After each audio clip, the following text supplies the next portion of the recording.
Hi, my name is Scott Covert, and I'm the founder of Tython. Tython is a firm that's had just about every single relationship possible with Salesforce. We've been a customer, SI, ISV, PDO, list goes on. I'm also more recently the host of the Salesforce ISV podcast, Assembly Line.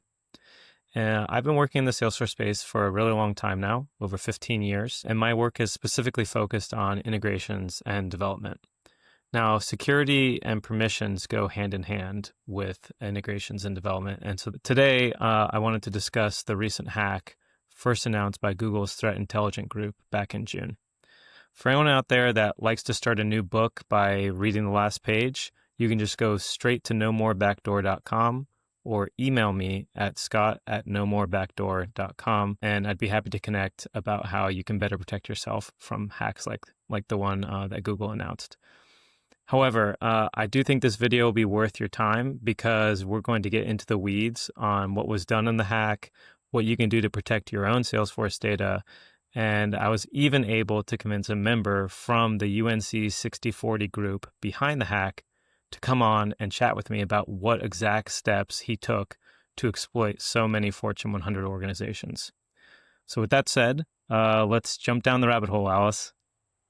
First off, these hacks came in the form of email phishing and voice phishing, also known as vishing, through the standard data loader connected app. Salesforce connected apps and their newer successor, external client apps, are a means for external software and applications to use Salesforce's APIs via OAuth protocols. I know that's a mouthful, but we're going to get into that. When you create a connected app or an external client app in Salesforce, two identifiers are auto-generated. One is called a consumer key, and the other is called a consumer secret.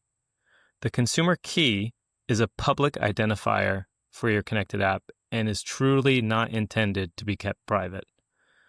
On the other hand, the consumer secret should never be shared publicly or stored in plain text in a Git repository or anything like that. It should be protected just like a password. Okay, so let's go define some key terms here. Let's take a deeper dive into the OAuth protocol I mentioned a minute ago. This is the protocol that powers connected apps and external client apps. First off, it's really important to emphasize what OAuth stands for, Open Authorization. OAuth is not authentication. Instead, it's authorization for an app to act on behalf of a user. Authentication is the process of verifying an identity. Someone is who they say they are. This is what the OpenID Connect protocol does. Authorization is the process of verifying what someone or something is allowed to do, such as through permissions. And this is what the OAuth protocol does. So imagine you've got a kid in daycare, right? And you tell the daycare, I'm authorizing today for grandma to come pick up my child. Well, if the daycare doesn't actually verify that an older woman that has come to the daycare trying to pick up the child is indeed related to the child and is the grandma, they really haven't done authentication. Another key term related to OAuth is scope. In OAuth, the specific permissions of what actions a user authorizes an external app to perform on their behalf are referred to as scopes. So going back to the daycare example, you could tell a daycare, I authorize grandma to pick them up and walk them home, but I do not authorize for grandma to pick them up in a vehicle and drive them home. Once a user completes an OAuth approval, the external app is provided with what's called an access token. And this can be used in future API calls. So oftentimes these access tokens are short-lived and will expire. So in Salesforce orgs, the longest an access token can last is 1 day, 24 hours, and then it'll expire. So you might be thinking, okay, even if these hackers got access to one of these access tokens, their window of vulnerability was narrowed to 24-hour period.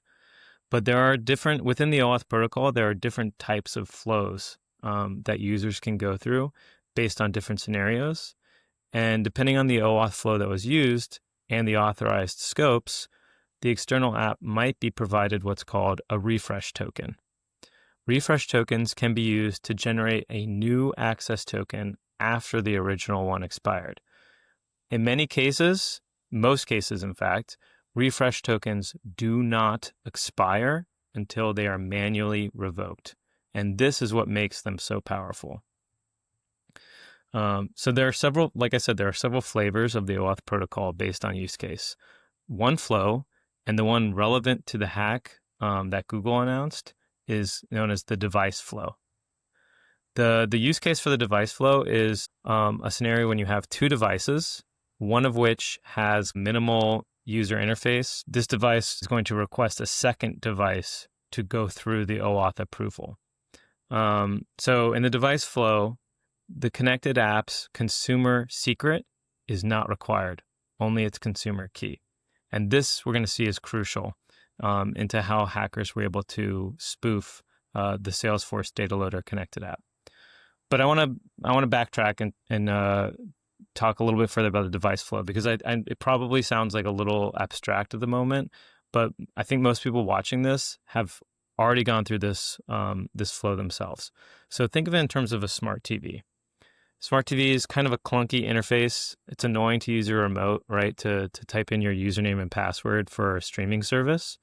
So the OAuth device flow makes this process a lot easier by allowing you to instead use your phone to authorize the TV to access, Apple TV or Netflix. So when you turn on your smart TV and you open up the Netflix app, what's happening is the TV is using the public identifier, the consumer key for Netflix's streaming service. It's hitting a Netflix server and getting back two codes that are uniquely paired to each other. The first is a short, user-friendly code, and the other is a longer device code that really only is never even shown to the user. It's just used by the smart TV. So the short user code is what gets displayed, and the user is told, hey, pull out your phone or your laptop and go to a URL controlled by Netflix and enter this code. Then they're going to run through the OAuth approval flow, authorizing the smart TV to access the service. Meanwhile, the whole time, the smart TV is continuously polling the server that's controlled by Netflix and using that longer device code to see if the user has already authorized the smart TV yet. And once they have, then a successful response is going to be returned to the TV with an access token and a refresh token. And now, bingo, the TV can access Netflix. Okay, so hopefully that explains a little bit how the device flow works in OAuth, but I want to narrow in specifically on how the hackers were able to infiltrate so many Fortune 100 organizations in terms of our smart TV analogy. So imagine you want to watch a show on Apple TV, but you don't pay for Apple TV. However, you know that your neighbor does. So you decide you're gonna mooch your way to the top and hack into your neighbor's account. So you select the Apple TV app from your smart TV, and you get presented with a code, 12345, which is amazing because you've got the same combination on your luggage. Anyways, you give your neighbor a call and say, hey, my Apple TV subscription has been giving me some trouble. I just wanted to see if you could check your connection and make sure it's working well. Can you just go to link.apple.com and enter 12345 and just tell me if it gives you any trouble? Your neighbor trusts you and just goes through all these prompts, and voila, your smart TV, which the whole time has been polling Apple TV to try and see if it's been authorized to access the service, refreshes, and you're able to watch Ted Lasso. This is very similar to what the UNC 6040 group did with Salesforce Works through the popular data loader application. Okay, so I said earlier, I was very excited because a member of UNC 6040 has agreed to join me and show exactly what he did. So without further ado, I want to introduce you to Harry. Yo, what's up, Scott? Here's the deal. There's only 3 things I love in this world: hacking, crypto, and death metal bands that you've never heard of.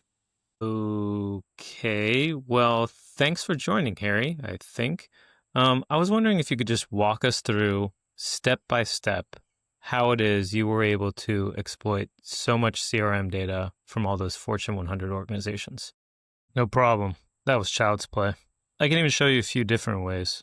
First off, I always use either a VPN or Tor to hide my tracks.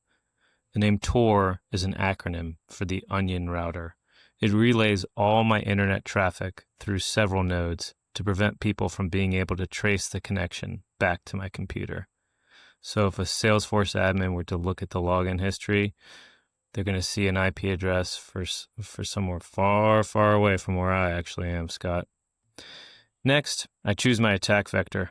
I'm going to go with a social engineering approach and trick a user into approving an OAuth flow that gets me an access token I can use against the Salesforce API. Got it. And I assume the first step is getting them to install a connected app into their org, right? Nah, bro. They don't have to install anything. They just need to approve the connection by going through the OAuth flow. I'm like a data vampire. Got to be invited inside first, but once I'm in the org, I'll drain it dry. It's all right, Boomer. I'm going to walk you through it step by step. First, I need to choose the connected app I'll be having them approve. I could just create my own in a Salesforce Scratch org that has a name very similar to something they've seen before.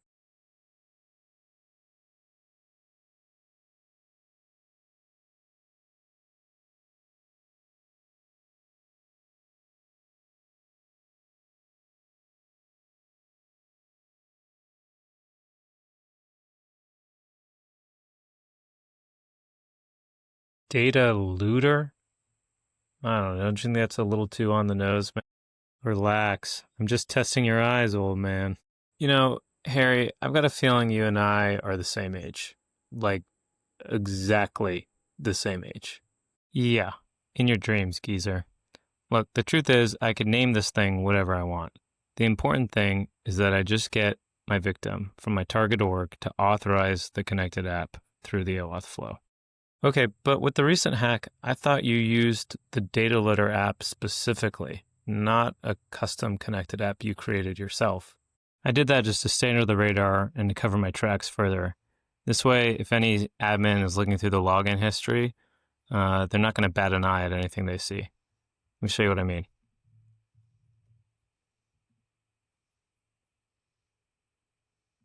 I connected to this org earlier in the same way. Under application, they're going to see data loader partner. And under browser, they're going to see Java, salesforce.com. This is exactly what anyone would see in the login history for the authentic use of the data loader app.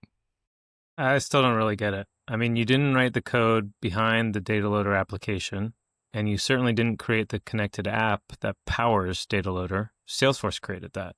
Yeah, but data loader is open sourced, meaning all the code is available on GitHub. So I pulled it down to my local machine and barely changed a thing for this attack. The most important thing I did was made sure the connection would route through Tor. But I also logged the tokens generated by the OAuth approval. That way I could use them or sell them in the future. I also made sure to prioritize that the device flow would be used when going through the OAuth approval. And why did you want to use the device flow specifically? Because, like you said, I didn't create the data loader connected app, so I don't know what its consumer secret is. But the device flow doesn't require knowing the consumer secret. I only need to know the public consumer key, which you were able to pull from GitHub. Yeah, it's baked into the app already, but consumer keys aren't meant to be kept private. You can easily figure out any connected app's consumer key. How? Just sit down before you have a heart attack. I'll show you. Any connected app I want to impersonate, I can just first authorize in my own Scratch org. Then it's easy to figure out its consumer key and run a few curl commands to see if it supports the device OAuth flow. I'll show you. All right, so in my Scratch org, I've already authorized the two connected apps that power the data loader, as well as the connected app that powers the SFDX CLI. If I want to know the consumer key for any of them, I can just click on the user count here, and then look up in the URL. Right here, consumer key equals data loader bulk UI, and then a slash that's been URL encoded. That's going to be the consumer key for that connected app. If I want to pull it for data loader partner, same thing. Consumer key equals data loader partner UI, also with a URL encoded backslash. And finally, the Salesforce CLI. Consumer key equals platform CLI. Okay, but authorizing a connected app doesn't expose the consumer's secret, right? Are you getting hard of hearing there, buddy? I don't need the consumer secret. I just need a connected app that supports the device flow, and ideally one that allows the refresh token scope. I can run a basic curl command to confirm if a connected app supports the device flow by simply using its consumer key. I'll show you. All right, now first, I'm going to want to know the domain of the org that I'm targeting. Now you might wonder how I'm going to know that. Right now I know that because I'm actually targeting my own org, right? But this explains also why we were targeting some Fortune 100 organizations, because their Salesforce domains are super easy to guess. What do you think Google's is? I don't know. Google? And if you're ever unsure, you can always just run some basic curl commands to check.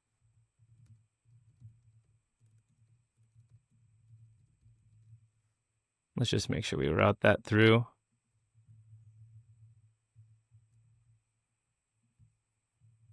Tor, just to be safe. And there we go. 301 moved permanently. That's because it was redirected to the Salesforce login page. Now, Tor does make the connection a little bit slower, but it's worth it because it hides my IP address. Let's try that again. Let's try and guess what Coke's is. Now that one doesn't seem right. Maybe Coca-Cola? Bingo. All right, so that's how you can easily guess what your target's domain is. In our case, again, I already know what it is, so I'm just going to grab it.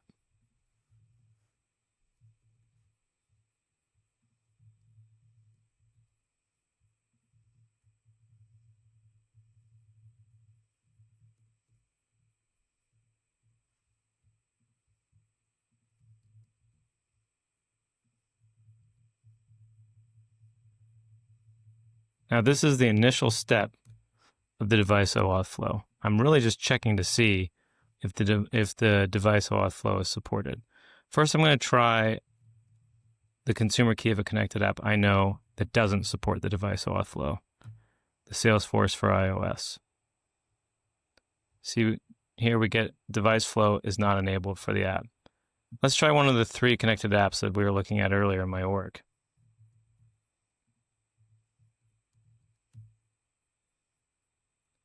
Bingo. Here's that short user code that we're going to trick our victim into entering. Here's the device code I'm going to use to pull Salesforce's server to see if we've been authorized. And here's the URL that the user needs to go to. It's always really just their instance URL /setup/connect. I can even pre-fill the user code for them to make it super simple for my victim to fall prey to this attack. Let's just check the other 2.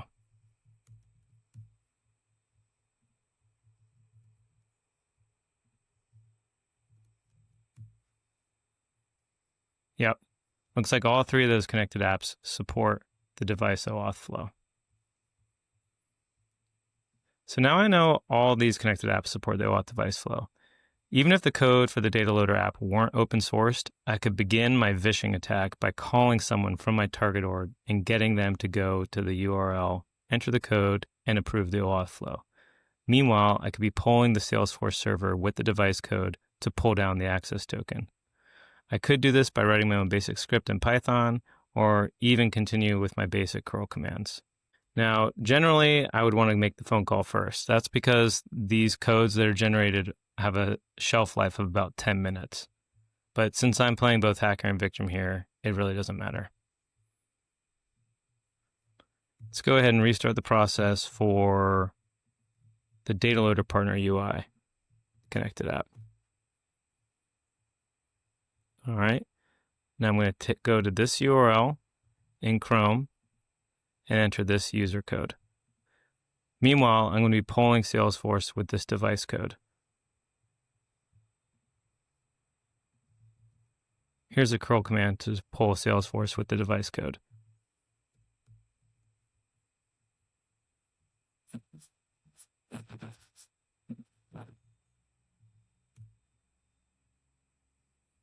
As you can see, the user has not yet approved access.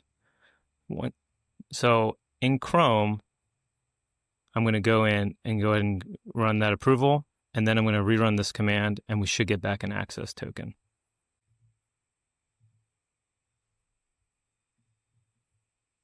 Here's a little banner Salesforce thought they'd add to stop people like me. It's cute.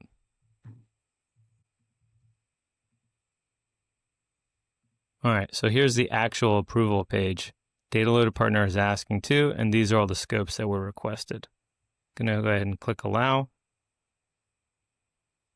Now I'm connected. Now if I go back and rerun the same command, I should get back an access token. There we go. My access token is right here. Now I can use this to hit the Salesforce API and pull down any data I want. Let me show what that looks like.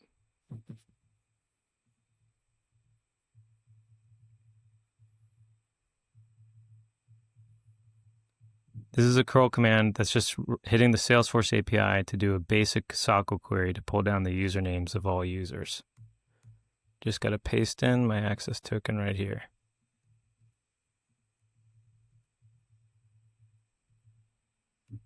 Go and escape the exclamation point. And boom, these are all the users in that org. I could easily run a query against anything else: accounts, contacts, opportunities, leads, you name it. Whatever that user who approved the OAuth flow can see, I can see. See, using the data loader application itself isn't even really necessary. It just makes my job even simpler and covers my tracks a little bit further. Check it out. I'm going to fire up the application of the local data loader that I tweaked. All right, now this is when I'd usually call up my victim. Then I'd initiate the device flow and share the user code with them. However, once again, I'm going to be playing both hacker and victim here. So I'm just going to share my screen showing data loader first, and then I'm going to show Chrome, which is what my victim would be going through to do the OAuth approval. This is going to look very similar to the data loader application that many folks have already used legitimately with Salesforce. I'm going to hit insert. I'm going to choose to connect to a sandbox and log in. It's going to start in Chrome the device flow. So let me switch over to Chrome. Here's where I'd usually stop, and I just share this URL with the victim either over the phone or in a link in an email. And then I'd have them actually go through the approval because, again, I don't have access to the org yet. They'd enter this code, provide the approval, and then suddenly I'd have the access token. But again, I'm playing the part of the victim here as well, so I'm just going to go ahead and hit connect and then allow access. Now you can see that data loader has received the access token and has moved on to the next step. I could actually now use data loader the way anybody would to extract Salesforce CRM data from this org, or I could use the access token that I just pulled down. If I pull back open another window, you'll see that one of the tweaks I made was pumping out the access token that's received to this file, so I could use it directly in future curl commands. I noticed the refresh token is empty there. Yeah, so with my latest attack, Salesforce stopped supporting the refresh token scope for the data loader connected apps, but honestly, it's no big deal. The connected app that powers the SFDX CLI still supports it, and I can show you that right now. So I'm going to relaunch data loader. Then I'm going to go into the settings. I'm going to make sure that the refresh token scope is requested. Now this is actually something that I added, but you can easily just tweak the source code directly yourselves. And then instead of using the data loader partner UI as the client ID for the connected app, I'm going to use platform CLI, which comes from the SFDX CLI connected app. This right here is making sure that everything goes through Tor. All right, fire off the authorization flow again. That's going to open up a new tab in Chrome for my victim to authorize. Here now, you can see they're actually authorizing the Salesforce CLI, and they're going to authorize the refresh token scope, which is going to allow me to perform requests at any time.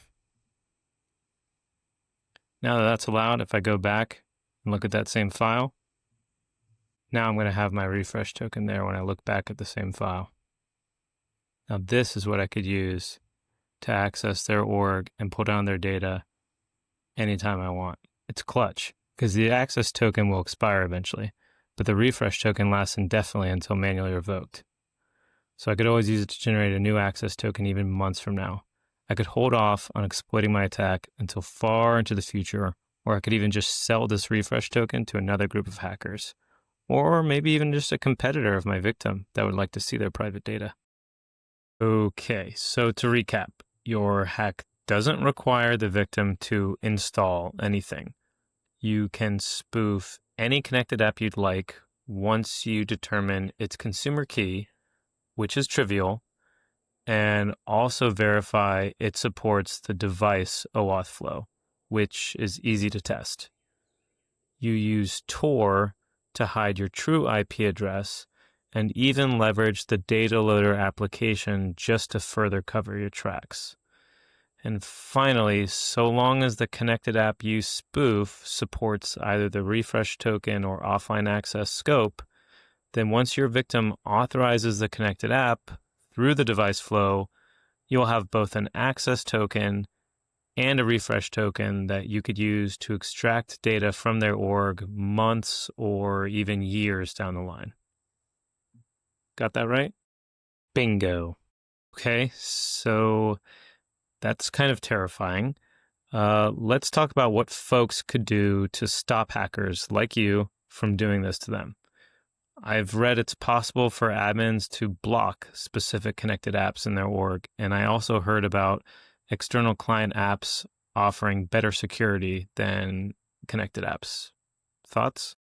Sure. An admin could create a new external client app and share its consumer key with their users and block the legacy connected apps that Salesforce created. Cool. So that would have stopped you. Nothing stops me, bro. What you described is a good first step, but I just find a consumer key for a connected app that hasn't been blocked. You already saw me use the consumer key for the SFDX connected app. I could easily go create my own new connected app, or find another popular connected app created by either Salesforce or a partner that supports the device OAuth flow to use. Is there any way to stop users from authorizing a random connected app that admins haven't previously vetted? Yeah, Salesforce offers something called API access control that blocks users from being able to self-authorize a connected app. Instead, an admin has to pre-approve the connected app and then assigns access to specific users based on either profile or permission set. Got it. So that's the ticket. Admins should reach out to Salesforce and get API access control turned on, and then they can be sure their orgs are safe, right? Hardly. I told you, bro, nothing stops me. I still have some options. No cap. First off, there is a user permission that overrides API access control called Use Any API Client. If I can find someone with that permission, I'd still be good to go. Aside from that, API access control would stop me from tricking a random user into authorizing a connected app that I created myself. But I could still go back to spoofing a popular connected app that admins are likely to have pre-approved for all users, or at least several. Honestly, the data loader connected apps and the SFDX CLI connected app remain perfect targets. Since they're created by Salesforce, most admins will vouch for them and honestly likely pre-approve loads of users in their org for them. And there are loads of users in Salesforce orgs in general with the API-enabled permission, even though they likely don't need it. It's still open season for hackers like me. Okay, so then what can be done? So if I were trying to protect my own org, I would turn on API access control, but I wouldn't stop there. Let me share my screen and I'll show you some other settings I'd enable.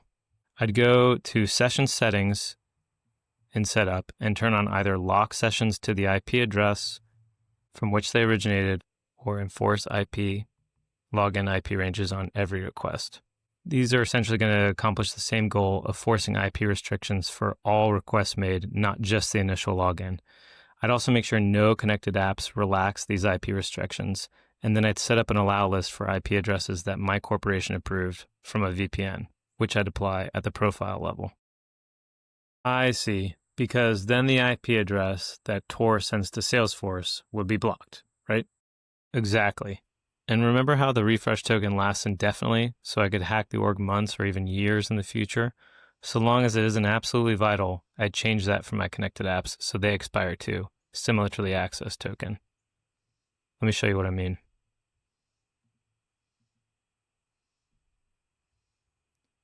So any connected app that's been pre-authorized, I can install into the org. That's just going to allow me to edit its policies directly, even though I didn't create this connected app. By editing the policies, I can remove the ability for users to self-authorize. I can make sure the IP restrictions are enforced, and I can change the refresh token policy. I'd also go through my org's current OAuth usage just to see if I may have already been pwned. Going back here, I'd go through this list and see if anything jumps out at me that I don't recognize or that hasn't been used in a long time. If I see anything, I'd go ahead and block it. Where possible, I'd limit access to each connected app to a corresponding integration user. Removing humans from the equation is going to help prevent folks like me from doing social engineering attacks. And for any human users requesting access to a specific connected app, I'd force them to first go through some training on OAuth and remind them specifically when it comes to the device flow that they should be the ones that initiated the process. It shouldn't come through a link in an email or a phone call from a guy like me. Wow. Thanks for walking me through all that, Harry. I really appreciate it. You're welcome, Gramps. Now I got a jet. I got more orgs to hack. Later. Okay, I'm going to do my best to summarize everything we went through and learn from our chat with Harry. So, social engineering tactics can be used to trick users into authorizing hackers access to your Salesforce org. A popular attack is creating or spoofing connected apps that support the device OAuth flow. Victims won't be asked to install anything, but would be asked to visit a URL and enter a short code. And in some cases, hackers will retrieve a refresh token in addition to the access token that allows them to indefinitely access your org and its data. To prevent this, there are several, and I do mean several, steps that admins can take. If an admin is considering creating a new connected app that they should likely use, then they should likely use an external client app instead, because it offers more security options. Further, an admin should run through an audit of their current connected apps by going to Connected Apps OAuth usage from within Setup. Any connected apps that aren't recognized or haven't been used in a long time should be blocked. Others should individually be converted to grant access via permission set rather than allowing users to self-authorize. This can be time-consuming, and it's paramount that it's tested carefully to prevent breaking existing integrations. But once testing is complete, admins should reach out to Salesforce about enabling API access control for their org. And it's worth noting that even with API access control enabled, there is a user permission that overrides it called Use Any API Client. This should very rarely, if ever, be assigned to any user in an org. And when granting permissions to connected apps and external client apps, the principle of least privilege should always be followed. If possible, limiting access to a connected app to an individual integration user is ideal. Admins should also limit the API-enabled user permission only to users that truly need it. And if any actual human users do require access to a connected app, they should first be trained on the dangers of them and coached to never authorize a new app or go through the device flows code entry page if they themselves did not initiate the interaction. Any emails containing links or phone calls requesting they go through this code entry page should be reported. Where possible, refresh tokens for connected apps and external client apps should be set to expire rather than allowing for indefinite access. And finally, admins should consult with IT about setting up an organization-wide VPN and restricting access to Salesforce through related IP addresses. Once a VPN is configured, IP restrictions should be applied at the profile level for all Salesforce profiles. Within session settings from setup, you can either enable the lock sessions to the IP address from which they originated, or the enforce login IP ranges on every request permission. I realize this is a lot, but hopefully walking through all this has helped some of you secure your orgs. And if you still feel like you could use a little more help in getting some of this set up in your org, please email me, scott@nomorebackdoor.com, or just go to nomorebackdoor.com and fill out the form. I'll be happy to reach out. Thanks. Stay safe out there.